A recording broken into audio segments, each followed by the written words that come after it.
You say goodbye. We say hello to cussing. You have been warned. Content is not suitable for all listeners.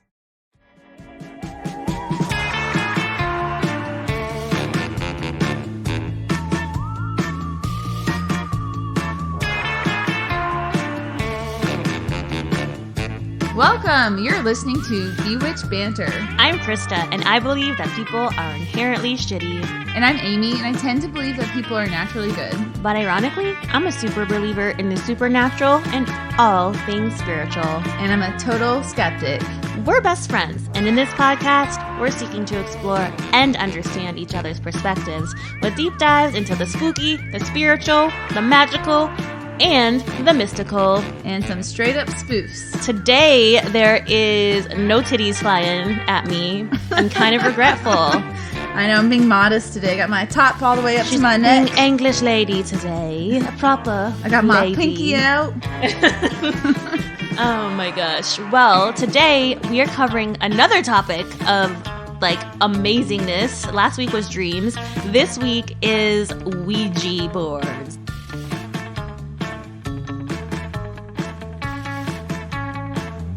I'm super stoked. I have so many personal anecdotes, but anyhow, before we get into it, Ames, I want to make two shout outs.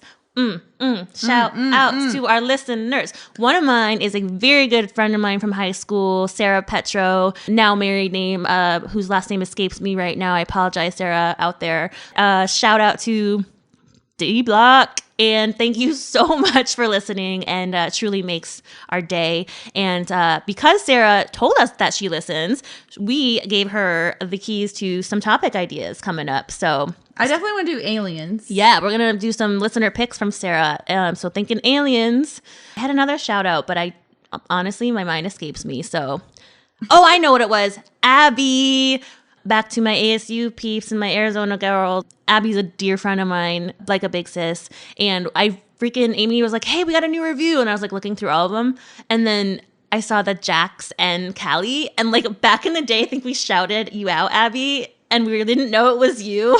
Oh, yeah. And I fucking realized I was looking at the spelling, and I was like, holy shit, that's Abby. So she has a screen name for her son and daughter. So thank you all for listening and supporting us, because it means the world, so we can keep doing this crazy ride. And we are just so excited to keep continuing to bring good content to you. Yeah, thank you. And thanks for the review. I mean, honestly, we really appreciate it. Mm-hmm.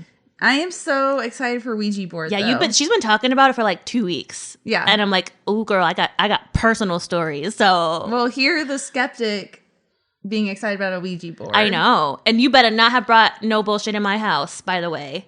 Oh, I brought the spirits with me today. Oh, they're not allowed to cross the threshold unless I tell them. So well, first we should get into a little bit before we get into the history. I'm assuming you've used a Ouija board before, right? Ironically, I've only watched, because really? I had this conversation with my sister and my dad. So my little personal anecdote is that my grandmother, Abuela, who is again the reason I know everything Espanol, she had one, and she was real creepy about it. And my dad, I was confirming with him that I remembered my old, young child memories properly. And he's like, oh yeah, she had one, definitely. And she would never let me touch it, but she would let the grandkids play with it and fuck with it. And so then Why not you, though? I chose to not participate. Oh, and so okay. I asked my thought sister, she was like, no, you're a spooky little bitch. You're not allowed to play with it. 100%. She knew that probably about me. Yeah, actually. She's like, oh, this bitch is going to get somebody to attach to her.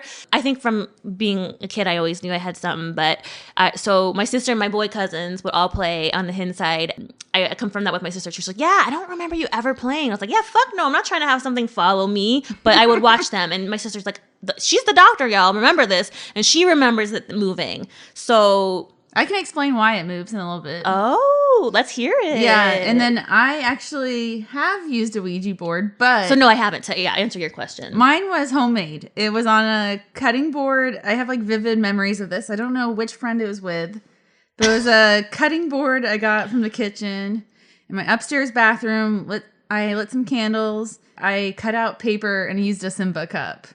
Like the Lion King? Yeah.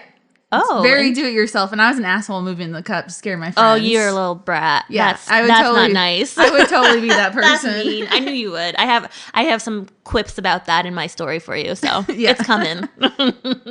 The Ouija board actually was one of the most popular games in the late 1960s. I thought it was earlier time frame, but Yes, in 1967, actually 2 million Ouija boards were sold, which was more than Monopoly, which is... oh damn! And Monopoly's got the monopoly on games, And I had no idea it was that popular. For being such a popular game, there is like a lot of mystery behind how it really came about. And did you know people call it the talking board or spirit board? I did. Okay. I knew that. For people who don't know, I'm assuming you guys all know this, but it's has the alphabet, numbers 0 through 9, and then it usually lists the words yes and no. Mm-hmm. And then sometimes it says hello and goodbye, which I didn't know that. Mm-hmm. But Yeah. you said that earlier. Yeah, that's how you, correct me if I'm wrong on your research here, but you start the session with hello, and to properly end it so nothing follows you home or attaches to you or stays in wherever your energy sphere or with you on your person, you have to say goodbye to say goodbye. Well, unfortunately, I didn't get to that point. I got to how the game was created, but I didn't talk about how to actually play the game. Oh. The heart-shaped piece of wood that people place their fingers on, do you know what that's called? Oh, I used to. Remind me. It's a planchette. Yes. I didn't know that either. So this is all new to me. Magnifying glass to see the letter or number. Yeah. And so when the game was actually, that makes no sense. I said 1960 and now I'm saying it's released in 1981. Wow, okay. Well. Maybe versions of it. Yeah. Well, thanks. Yeah, you're welcome. I got Guys, you. I promise I did my research. I'm not making this shit up. I'm not that creative. But maybe it was like a That's not true. Actually, I think there's certain, you're right. There's different editions of the game that was released. So in 1981, whatever version I'm talking about, so there were advertisements for the game that were in newspapers, and it was like advertised as a toy that's basically magical, and it's going to answer questions about the past, present, and future. And it was kind of advertised of like amazing accuracy, and it was only sold for $1.50. I hear Miss Cleo vibes. Yes, I feel it in my bones. And we have incense burning too. And my scent today is Mayan Temple, by the way. And smoking beautifully like tendrils towards Amy right now. Yes. She's like the prophesier right now. It was only sold for $1.50, and I was like, "Damn, inflation sucks." You can't get anything for like even at the dollar store now. Wait, sorry, how much is it now? I didn't look. Oh, that's a good question. Let me look it up really quick. I bet you it's like $40. I was gonna say 20. $20. Oh fuck, you're right. Or you can get it even for like 14. Oh man. Yeah, so not too expensive. I don't think it's as popular today though. So originally the board was made out of wood. So was your grandma's made out of wood? No, it was like Cardboard? No, it was like a playing board, like you would buy at Milton Bradley game. But it had like a laminate, whatever. That's still cardboard. Oh, it is. Okay, Yeah, then yeah. like a playing board. And yeah. I thought this was really interesting. The game actually had a patent. Oh, here we go. And meaning at a time only is it Hasbro? How do you say that? Hasbro, yep. Hasbro, Monopoly, Furby, My Little Pony. They were one of the only ones who could actually produce the game. Okay, so they owned the patent. Through the patent, they're claiming that the game actually works. It's able to communicate. I'm so surprised they let that fly. Okay. I have a story about it. It's really interesting. But the patent was basically saying the game works and you're able to communicate with spirits. That's how they were able to receive an official patent. The game popularity and origin was all really a byproduct of the time and because of society's current interests. So I'm going to take us back to episode 1 now. Oh, yay! Yes, and you're probably going to be more of an expert on this, but see. I'm going to take us back to 1848. Okay. And we're going to be in a bedroom. We're not creepers, though. Ooh. We're not creepers. Why you got to say it to me, though? You know where I'm going to take that immediately. Okay, but there's kids involved. Okay, no, that's gross. Yeah, I'm not a pedophile. Yeah, I was going to say. Let's clarify. Calm down, Krista. Clarify. And there's 2 girls in a small farmhouse in New York. The Fox sisters, right? Yes. Yeah, I thought so. Yeah, and every night the Fox sisters, Maggie and Kate, said that right before bed they would hear a series of their parents banging, like the dad's dirty. ball sack against mom in the next room over on the wooden bed. I didn't mean to make that sound so dirty. See, even you thought it. So it wasn't just me on this one. I heard a horny ghost next door. Well, No, actually, okay. Kirby the horny ghost. I need to calm down. Okay. Ooh, my spirit's infecting Amy of thirst.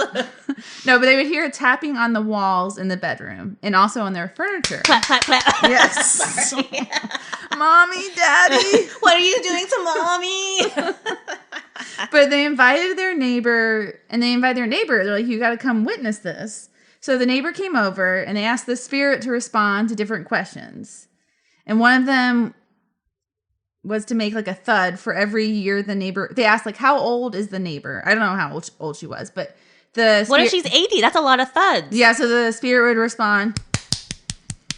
I mean, that they getting into it now. I mean, you know, ready for a landing almost. That speed rhythm. So the neighbor's over, Maggie and Kate, and they asked the spirit, are you injured? And the spirit answered, so I don't know if 1, 2, 3. Is that Morse code for I have no idea. ... I don't know. I should know Morse code as a sailor's daughter. I don't. I'm assuming that's YES.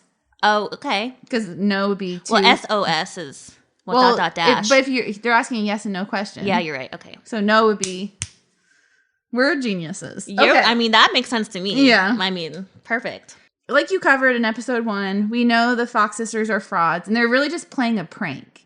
And That's this a really fucked up prank. Yeah, and this really was the start of their shenanigans and their love of like deceiving people. Sorry. Did you ever watch Waiting?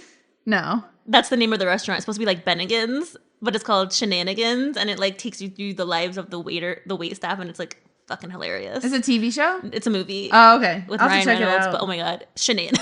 I think I watched that. I didn't like it. Oh, girl, we have such different humor, I swear. Mm-hmm. These two younger sisters basically convinced their older sister. I'm sure the older sister was like, yep, I want money. But basically that they were communicating with the spirits. And that's when their older sister became the manager.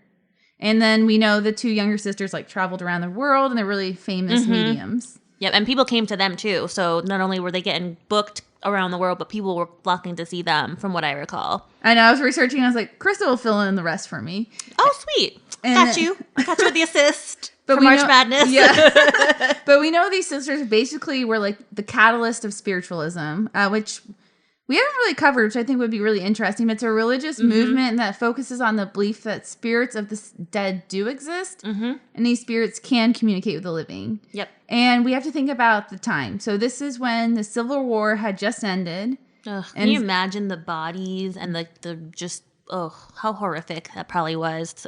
No, I can't. You know what I mean? We're going through that, unfortunately, with the Ukraine. It's every time I look up, because we have a TV in my newsroom, obviously, it's always, I see plumes of smoke. I'm like, honestly, are we back in World War II? What the fuck is happening? No, it's devastating.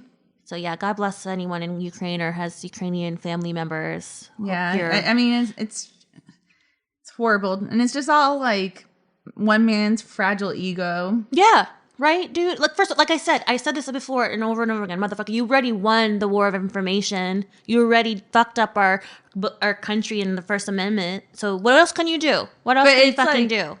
It's like him showing his power. You know what I mean? So like he must have a little dick, and this is the only reason he needs. You know what I mean? Fuck off, dude. And anyway, God bless everyone over there, and please, we should look into like funds to donate to. But I'm assuming like Red Cross or something like that. Yeah, I'm sure there's endless ones.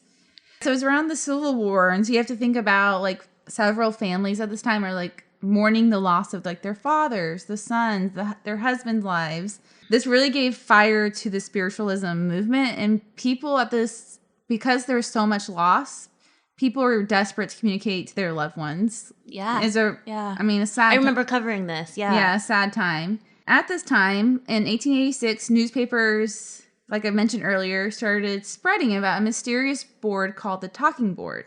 It kind of started in Ohio mostly, and then it worked its way around the country. Got it. So the question is, who was the mastermind behind this game? Corey's ghost reincarnated in Urbana, Ohio. Or the ghost that lived in his house. Yeah, he has like squirrels in his attic, and you can always hear banging all around his house. Oh, that's creepy. Well, he doesn't live there anymore, but their old Victorian house. home. But so we have two people. So first we have Charles Kennard. And when I was reading about him, it made me think of Saul. Better Call Saul. Oh, yeah. Oh, my God. Best fucking character ever. Yes. I'm excited for that new season. And he was basically described as not being the best or the most honest businessman. And he seemed kind of scummy. And that's why it made me think of Better Call Saul. That word, P.S. scummy, has been like reoccurring in my life for the past like week. I've been hearing it. I'm like, I haven't heard it in a while, but I fucking love it. And I'm going to keep using it. Yeah, and he's like just the kind of guy who's like desperate to do anything to make a dollar. Like he doesn't care when it comes to morals. Okay. And there's a lot of those, as we know. And he actually started the fertilizer business, and he claimed in the bullshit business. Yes, literally. And he claimed he had a secret bone mix recipe. But in all fairness, it sounds like everyone at that time claimed they had secret recipes for like the magical fertilizer. He was successful at first, but then due to the drought, he lost his business. That shit dried up, literally. Yes. But And at the time, he had an office, and he was working, like, it's kind of one of those, like, shared offices with other businesses. And that's when he met his co-partner, E.C. Reich, and he was a Prussian immigrant. Listen to that German. Yeah, I did take German classes. Listen to that accent. Is it Reich? Ooh. The other guy, he started in the furniture business, and then he ended up making coffins. Oh, my God. Yeah, so we have a guy from fertilizer to games to furniture to coffins to a game board. And, I mean, it has wood involved, I suppose. I mean, that's the only thread I see. And I guess maybe, unfortunately, this is really morbid, but probably business was booming. Honestly, if it's a civil war, like you said, definitely. Yeah. I mean, there'd be a high demand. Absolutely. Which is kind of messed up to think about. Yeah. But he was the kind of guy who, like, loved to tinker and just, like, made new inventions and just loved being creative. E.C. Reich and Charles were reading these stories about this magical game, and that's when they were like, well, why don't we jump on the train and make our own? Charles then kind of abandons E.C. Reich and, like, moves to Baltimore, and he started another fertilizer business, and he's, like, involved in real estate.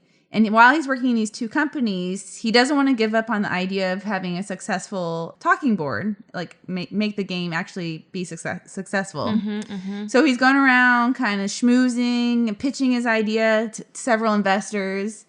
And I have to say, one thing he did have was grit, because no matter how many, respect that. Yes, like how many times he was told no, he just kept going. He's like, I'm going to find the right person who will give me a chance. White man complex. Fuck you, I'm doing it anyway. I mean, I admire that. No, but the grit, yes. It finally paid off. So he is in front of Elijah Bond, and he's doing his pitch.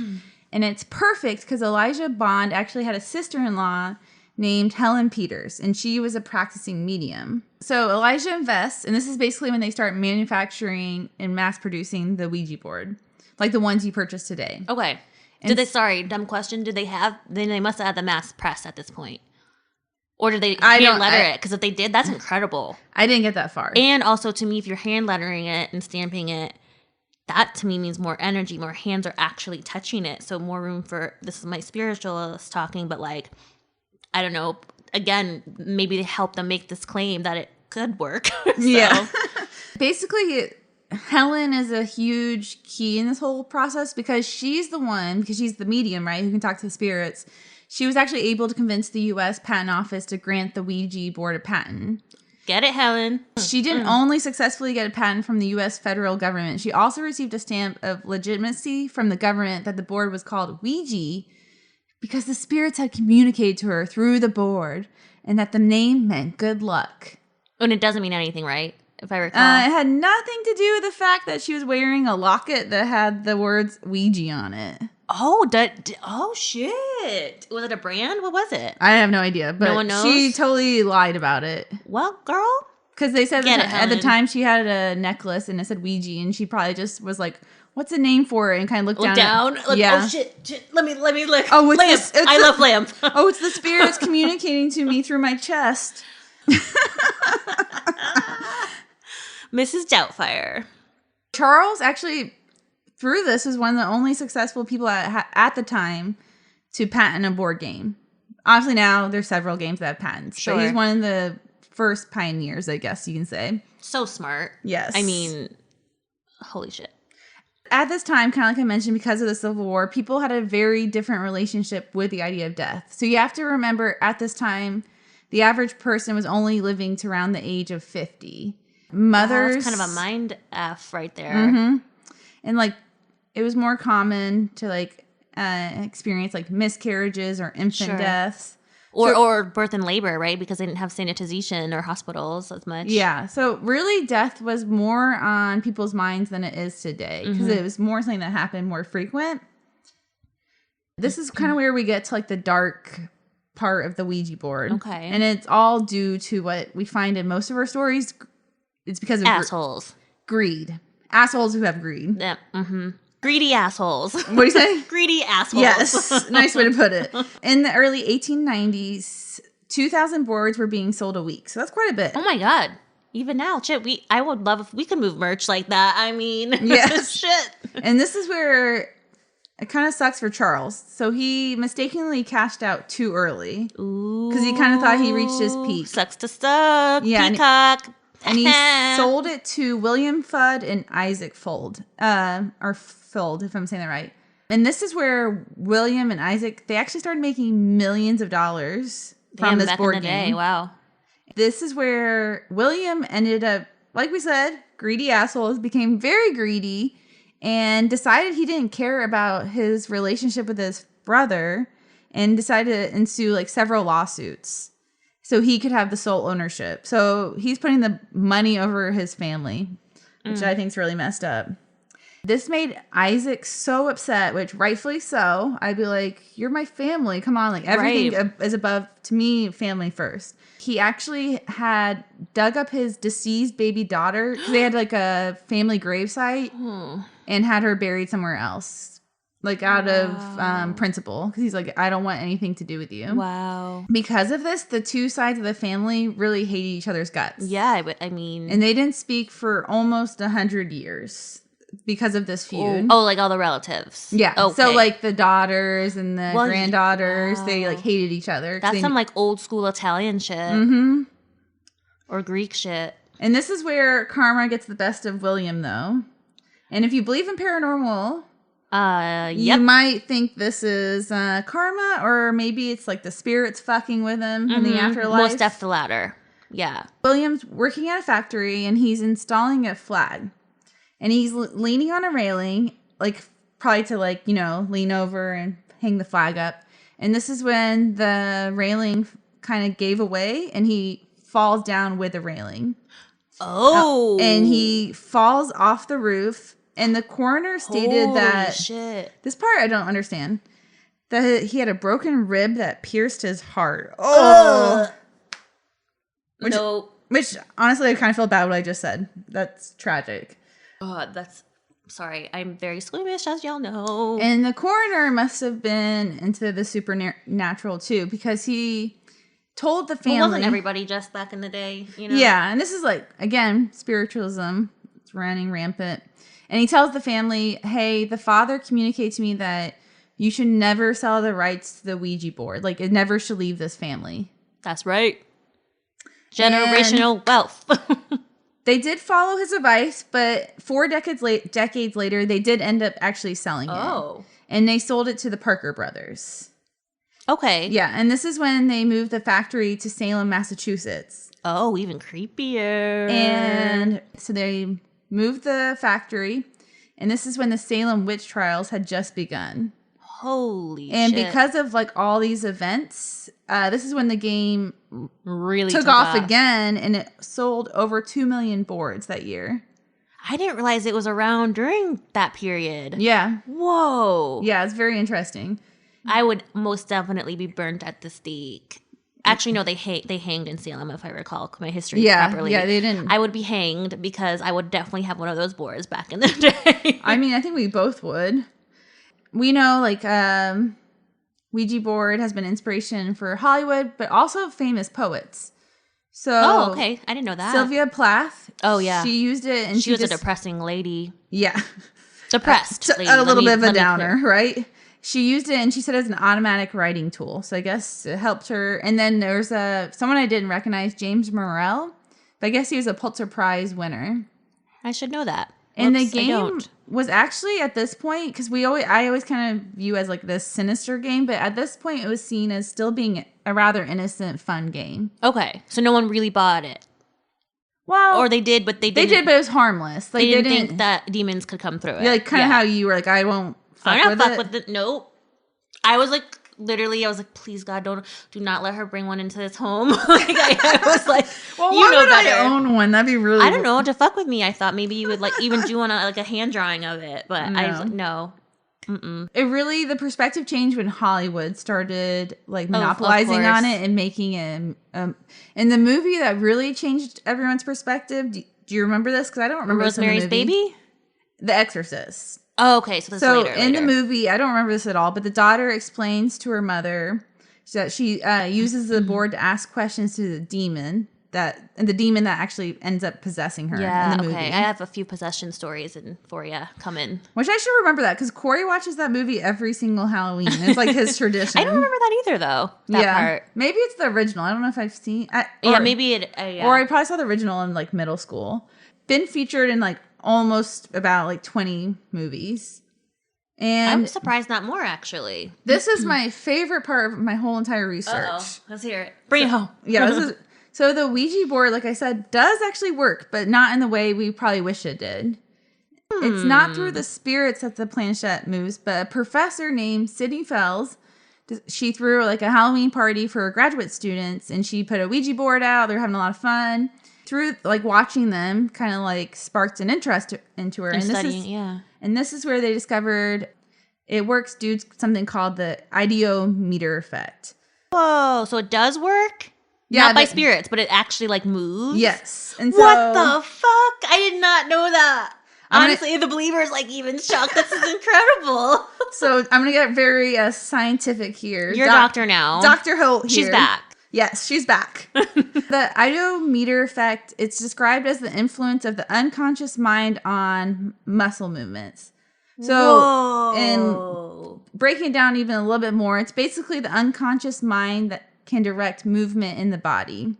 After throwing the Halloween party, the professor, Dr. Fells, and along with another professor, Dr. Rensick, they wanted to learn more. They're like, this is so fascinating. So they wanted to perform a trial to see if the game could be used to unlock unconscious knowledge. So they bring in participants and they are testing them by asking them really tough questions. Through the trial, they had amazing results. The participants that had who didn't use the board during this quiz, they had a 50-50 shot of answering the question correctly. However, when they were using the Ouija board, they were able to answer the questions correctly 65% of the time. Whoa. The board actually amplified the study's participants' tiny unconscious movements and helped them answer questions. Whoa. Basically, boiling it down, they walked away from the experiment. They learned that a person's unconscious mind is much smarter than we ever realized, and it is capable of pulling bits of stored information that is accessible to the conscious mind. This is what I love. So this experiment caused so many questions to arise. Yeah. They started to ask, can like Alzheimer's or dementia patients access their unconscious mind's memory with the use of different tools and resources? Oh, that's really cool. Yeah. So the studies opened the floodgate to like other experiments and like what else can we do and like what other trials can we do to try to help people like with these, you know what I mean? Like how you would say it? Like they're like with their mind, like losing their memory. Yeah. Degenerative. Memory. Yes, thank you. You're welcome. And I was going to end on a happy note. Yay, please do. Yes. Which I actually think this is what I just said was also really awesome too. So the research actually brought the two families. Remember I said William and Isaac had that feud and they weren't talking to each other? Actually brought the two families back together. William's grandson, I think he's around like the age of like 36 or so. Okay. So around our age. Our age, yeah. And his name's Stuart. And then on the opposite side, we have Isaac's granddaughter, Kathy. They're both reaching out to the researchers because they're really fascinated about what's happening. And like they want a chance to learn more about their grandparents because they've both passed at this point. Right. So the researcher was like having them both reach out, and he didn't want to bring up the fact that he was talking to each of them individually because it's gonna be awkward, right? He knows they have it's like well known. I see. They have a feud. Like they don't talk to each other. So they haven't mended yet. Yeah. Kathy actually ends up asking the researcher, like, hey, any chance you've talked to Stuart, and do you have his phone number? So she ends up giving him a call, and this is when they kind of like the feud's over. Hash it out. Yeah, and they didn't realize that they grew up 5 miles away from each other the whole time. Stop. How sad. Yeah, but now it's kind of heartwarming. So now it's like they're like back to being reunited and they see each other on a regular basis. Oh, good. I hope their kids are friends and everything too. Oh, my God. It's like happy, warm, fuzzy feelings. Oh, my God. Thank you. But that is history of Ouija board, which I did not think it was going to be that fascinating. Fucking totally fascinating. Great job. I know. Isn't that awesome? I was like, I thought it was going to be kind of boring. Be like, oh, some con artist made a Ouija board. Yeah. No, I'm so fascinated by the psychology you just covered. Like the mind and body is so incredible. Yeah, I was like, whoa, Salem witch trials, the health, like the discoveries through the trial. I was like, did not think it was going to take me there. Yeah, wild. Yeah. I did not connect the timeline and space or history of like that being the board and witch trials. I didn't even. Well, I've never questioned it. I've never really had a second to be like, oh, who created it? I thought I was going to be like, another shitty person today on Bewitched Banter. Well, one of them kind of. Yeah, I mean, he was hustling. We all have to hustle at the end of the day. I mean, we got to bring some money home. We hustling with this right now, I'll tell you what. Speaking of, y'all want to rate, review, and subscribe, we'd totally hustle that. And support our Patreon. No, whatever you can do would be awesome. And if you can, thank you. And we'd love to feature your ideas, just like my friend Sarah from back home. So aliens coming at you at a later date. Yeah, I'm excited for aliens. I think that'll be super fascinating. Most def exist. And tune in on Thursday. We got an awesome story episode coming your way. I'm excited to hear what you're covering. Yeah, so it'll be, I'm calling it Peruvian Possessions via Ouija. I think I named mine The Drunk Jury's Verdict on Iceman. Very intrigued. I'm like the Iceman, the superhero or the villain. I'm gonna leave that cliffhanger there. I'm gonna leave you guys with that. Oh my God. Peace, bewitches. Peace. Thanks for listening. Check us out on Instagram or bewitchedbanter.com. Suggestions for the show?